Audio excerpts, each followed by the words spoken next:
અમેરિકાથી એક બાજુ ઇલીગલ બોર્ડર ક્રોસ કરીને જતા સેંકડો ભારતીયોને ત્યાંથી જ ડિપોર્ટ કરી દેવાયા હતા. તેવામાં પંજાબના એક શખ્સનું ડંકી રૂટ ઉપર વચ્ચે જ અમેરિકા જતા સમયે મોત નીપજ્યું હતું.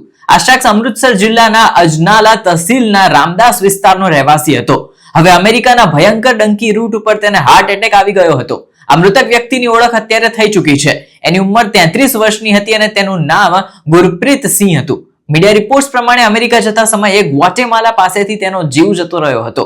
ગુરપ્રીત સિંહ 6 બહેનોમાં એકનો એક ભાઈ હતો અને પરિવારની આર્થિક સ્થિતિ સુધારી આ 6 બહેનોના ધામધૂમથી લગ્ન કરી શકે એ માટે ડોલર્સમાં કમાવા ઇલીગલી અમેરિકા જતો હતો. મીડિયા રિપોર્ટ્સ પ્રમાણે 3 મહિના પહેલા તેને એક એજન્ટનો સંપર્ક કરીને અમેરિકા જવાનું આખું પ્લાનિંગ ગોઠવી દીધું હતું. બાદમાં તે વિદેશ પણ જતો રહ્યો હતો. એવું કહેવામાં આવી રહ્યું હતું કે રસ્તામાં તેને હાર્ટ એટેક આવ્યો એ અંગે જાણકારી એની સાથે જઈ રહેલા એક અમૃતસરના યુવકે જ પરિવારને ફોન કરીને આપી હતી. તેણે કહ્યું કે હવે ગુરપ્રીત આપણા વચ્ચે નથી રહ્યો. બીજી બાજુ પરિવારના જણાવ્યા પ્રમાણે ગુરપ્રીતના માથે તેની બહેનના લગ્નની જવાબદારી હતી, જેથી કરીને તે અમેરિકા જઈ રહ્યો હતો. અગાઉ તે 6 વર્ષ પહેલા વર્ક પરમિટ લઈને યુકે ગયો હતો. તેવામાં થોડાક મહિના પહેલા ભારત તે પરત આવ્યો હતો અને અમેરિકા ડંકી રૂટથી જવાનું પ્લાનિંગ કરી રહ્યો હતો. હવે ગુરપ્રીતના પરિવારે સરકારને અપીલ કરી છે કે તેમના દીકરાનો મૃતદેહ ભારત લાવવામાં તે મદદ કરે, જેથી કરીને તેઓ એમના અંતિમ સંસ્કાર કરી શકે. ગુરપ્રીતની બહેનોએ કહ્યું કે અમારો ભાઈ અમારી દુનિયા હતો.